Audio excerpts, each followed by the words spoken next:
Blanche-Neige.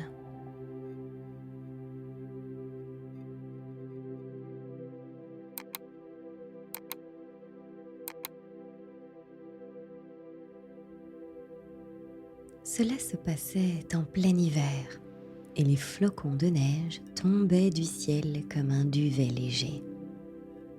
Une reine était assise à sa fenêtre, encadrée de bois d'ébène, et cousait. Tout en tirant l'aiguille, elle regardait voler les blancs flocons. Elle se piqua au doigt, et 3 gouttes de sang tombèrent sur la neige. Ce rouge sur ce blanc faisait si bel effet qu'elle se dit « Si seulement j'avais un enfant aussi blanc que la neige, aussi rose que le sang, aussi noir que le bois de ma fenêtre. »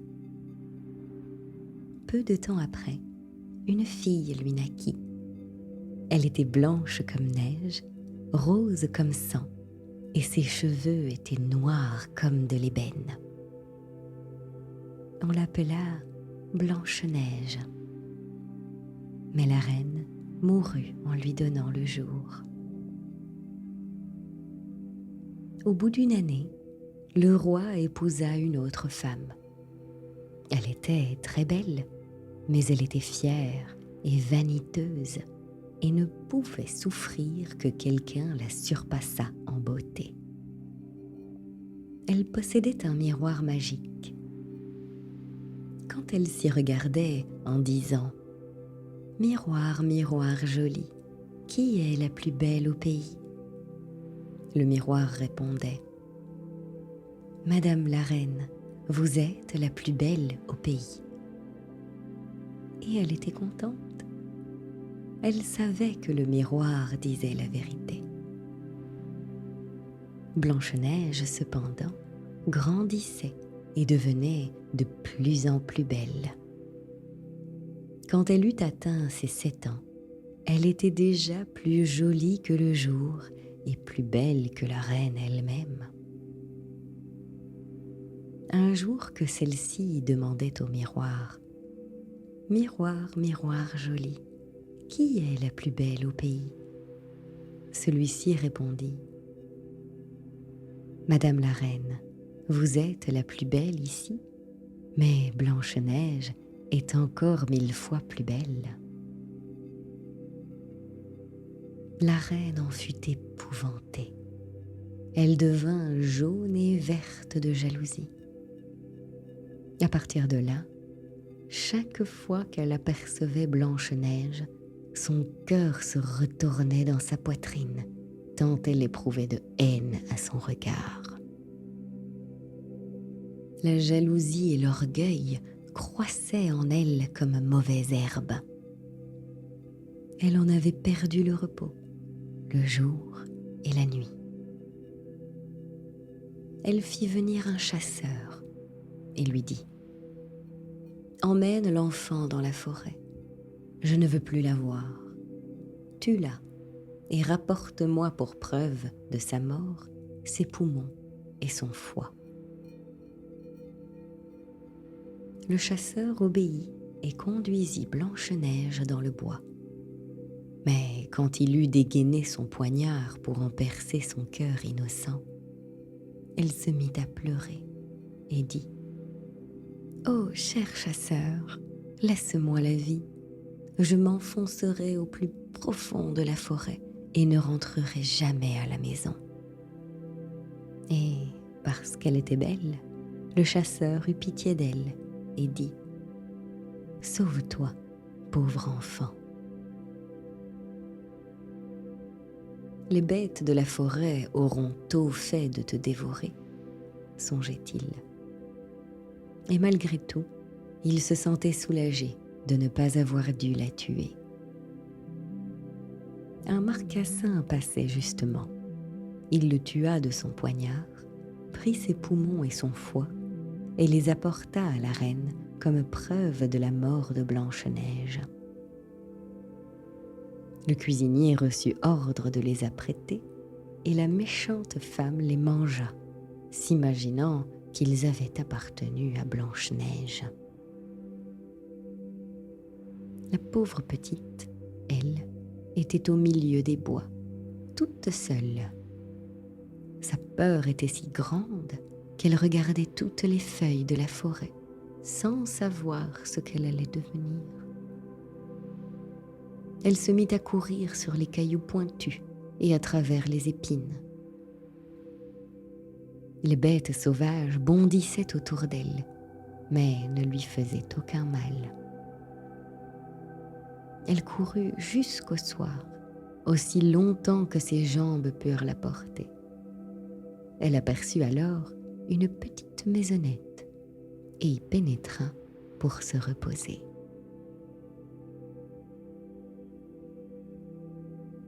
Dans la maisonnette, tout était minuscule, gracieux et propre. On y voyait une petite table couverte d'une nappe blanche avec 7 petites assiettes et 7 petites cuillères, 7 petites fourchettes et 7 petits couteaux et aussi 7 petits gobelets. Contre le mur, il y avait 7 petits lits, alignés les uns à côté des autres et recouverts de draps tout blancs.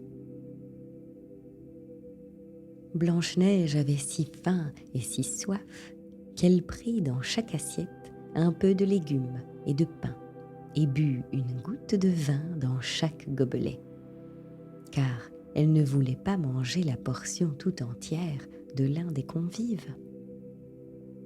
Fatiguée, elle voulut ensuite se coucher, mais aucun des lits ne lui convenait.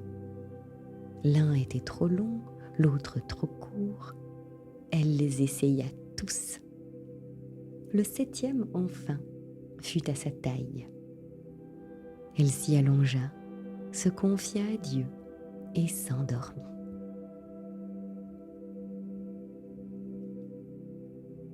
Quand la nuit fut complètement tombée, les propriétaires de la maisonnette arrivèrent.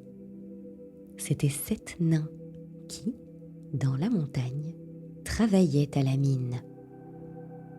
Ils allumèrent leurs 7 petites lampes, et quand la lumière illumina la pièce, ils virent que quelqu'un y était venu, car tout n'était plus tel qu'il l'avait laissé. Le premier dit : « Qui s'est assis sur ma petite chaise ? » Le deuxième : « Qui a mangé dans ma petite assiette ? » Le troisième : « Qui a pris de mon pain ? » Le quatrième : « Qui a mangé de mes légumes ? » Le cinquième : « Qui s'est servi de ma fourchette ? » Le sixième : « Qui a coupé avec mon couteau ? » Le septième : « Qui a bu dans mon gobelet ? » Le premier, en se retournant, vit que son lit avait été dérangé. « Qui a touché à mon lit ? » dit-il. Les autres s'approchèrent en courant et chacun s'écria : « Dans le mien aussi, quelqu'un s'est couché. » Mais le 7e, quand il regarda son lit, y vit Blanche-Neige endormie. Il appela les autres, qui vinrent bien vite et poussèrent des cris étonnés. Ils prirent leurs 7 petites lampes et éclairèrent le visage de Blanche-Neige. « Seigneur Dieu, s'écrièrent-ils, que cet enfant est joli. » Ils en eurent tant de joie qu'ils ne l'éveillèrent pas et la laissèrent dormir dans le petit lit. Le 7e des nains coucha avec ses compagnons, 1 heure avec chacun, et la nuit passa ainsi. Au matin, Blanche-Neige s'éveilla. Quand elle vit les 7 nains, elle s'effraya.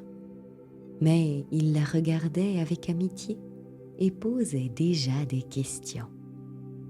« Comment t'appelles-tu ? » ?»« Je m'appelle Blanche-Neige, » répondit-elle. « Comment es-tu venue jusqu'à nous ? » Elle leur raconta que sa belle-mère avait voulu la faire tuer mais que le chasseur lui avait laissé la vie sauve et qu'elle avait ensuite couru tout le jour jusqu'à ce qu'elle trouvât cette petite maison. Les nains lui dirent : « Si tu veux t'occuper de notre ménage, faire à manger, faire les lits, laver, coudre et tricoter, si tu tiens tout en ordre et en propreté, tu pourras rester avec nous et tu ne manqueras de rien. » « D'accord, d'accord de tout mon cœur, » dit Blanche-Neige, et elle resta auprès d'eux. Elle s'occupa de la maison. Le matin, les nains partaient pour la montagne, où ils arrachaient le fer et l'or. Le soir, ils s'en revenaient, et il fallait que leur repas fût prêt. Toute la journée, la jeune fille restait seule. Les bons petits nains l'avaient mise en garde. « Méfie-toi de ta belle-mère. Elle saura bientôt que tu es ici. Ne laisse entrer personne. » La reine, cependant, après avoir mangé les poumons et le foie de Blanche-Neige, s'imaginait qu'elle était redevenue la plus belle de toutes. Elle se mit devant son miroir et demanda : « Miroir, miroir joli, qui est la plus belle au pays ?» Le miroir répondit : « Madame la reine, vous êtes la plus belle ici, mais par-delà les monts d'airain, auprès des gentils petits nains, Blanche-Neige est 1000 fois plus belle. » La reine en fut bouleversée. Elle savait que le miroir ne pouvait mentir. Elle comprit que le chasseur l'avait trompée et que Blanche-Neige était toujours en vie. Elle se creusa la tête pour trouver un nouveau moyen de la tuer, car, aussi longtemps qu'elle ne serait pas la plus belle au pays, elle savait que la jalousie ne lui laisserait aucun repos. Ayant finalement découvert un stratagème, elle se farda le visage et s'habilla comme une vieille marchande ambulante. Elle était méconnaissable.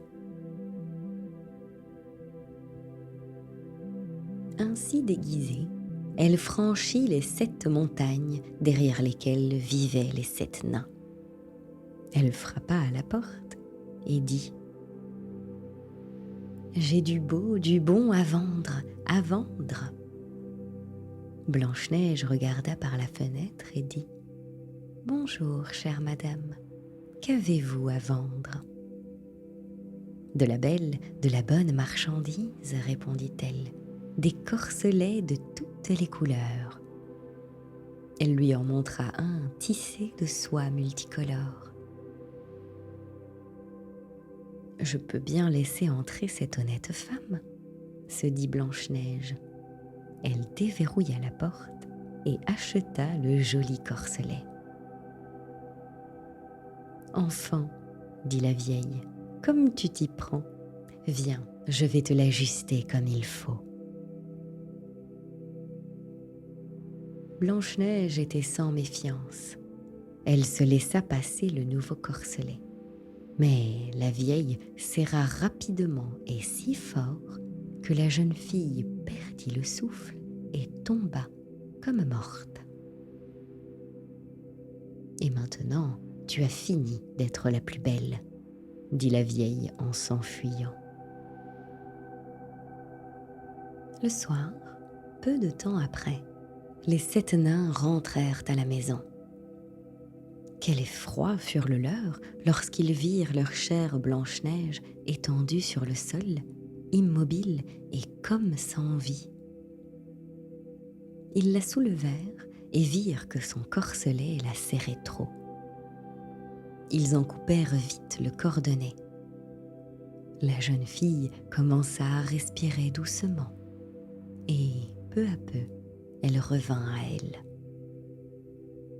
Quand les nains apprirent ce qui s'était passé, ils dirent : « La vieille marchande n'était autre que cette mécréante de reine.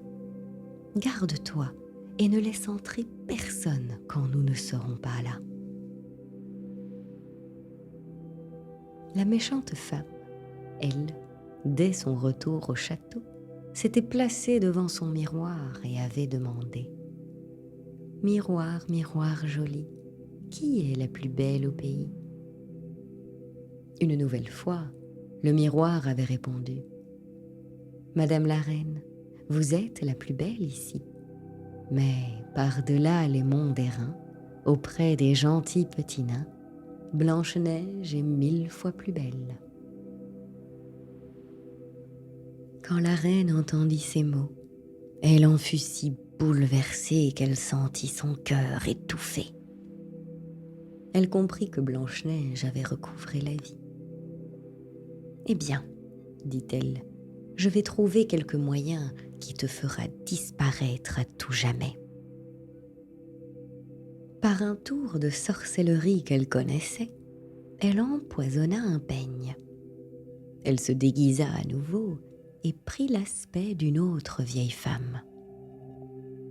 Elle franchit ainsi les 7 montagnes en direction de la maison des 7 nains, frappa à la porte et cria « Bonne marchandise à vendre !» Blanche-Neige regarda par la fenêtre et dit « Passez votre chemin, je n'ai le droit d'ouvrir à quiconque. »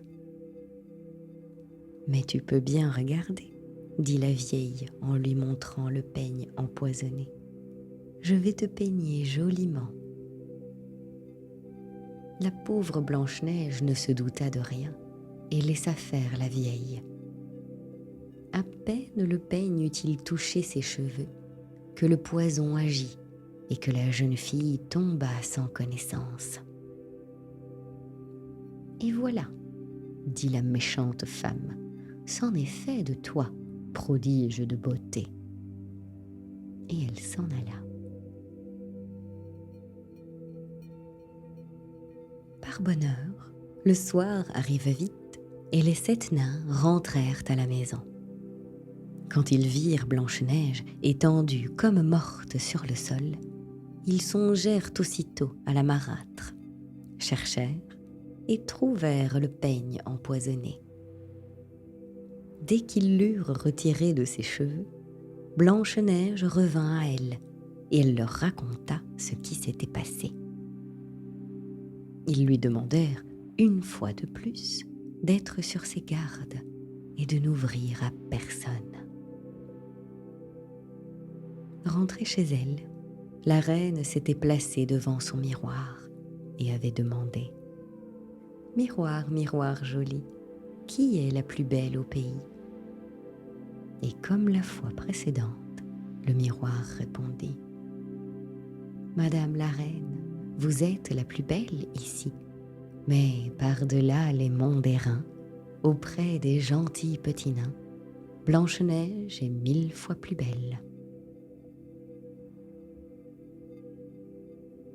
Quand la reine entendit cela, elle se mit à trembler de colère. « Il faut que Blanche-Neige meure !» s'écria-t-elle. « Dussé-je en périr moi-même ?» Elle se rendit dans une chambre sombre et isolée où personne n'allait jamais et y prépara une pomme empoisonnée. Extérieurement, elle semblait belle, blanche et rouge, si bien qu'elle faisait envie à quiconque la voyait. Mais il suffisait d'en manger un tout petit morceau pour mourir. Quand tout fut prêt, la reine se farda le visage et se déguisa en paysanne. Ainsi transformée, elle franchit les 7 montagnes pour aller chez les 7 nains. Elle frappa à la porte. Blanche-Neige se pencha à la fenêtre et dit « Je n'ai le droit de laisser entrer quiconque ici. Les 7 nains me l'ont interdit. »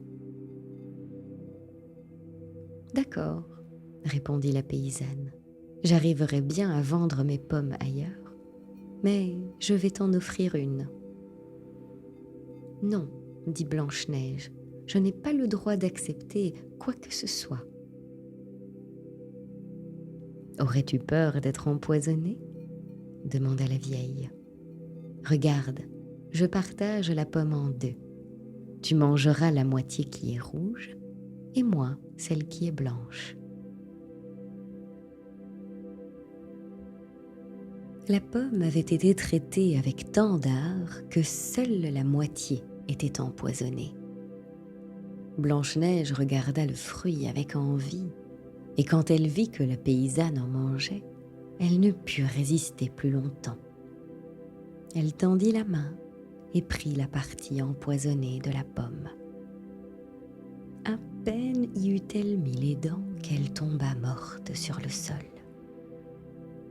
La reine la regarda de ses yeux méchants, ricana et dit « Blanche comme neige, rose comme sang, noire comme ébène, cette fois-ci, les nains ne pourront plus te réveiller. » Et quand elle fut de retour chez elle, et demanda au miroir « Miroir, miroir joli, qui est la plus belle au pays ?» Celui-ci répondit enfin « Madame la reine, vous êtes la plus belle au pays. » Et son cœur jaloux trouva le repos, pour autant qu'un cœur jaloux puisse le trouver.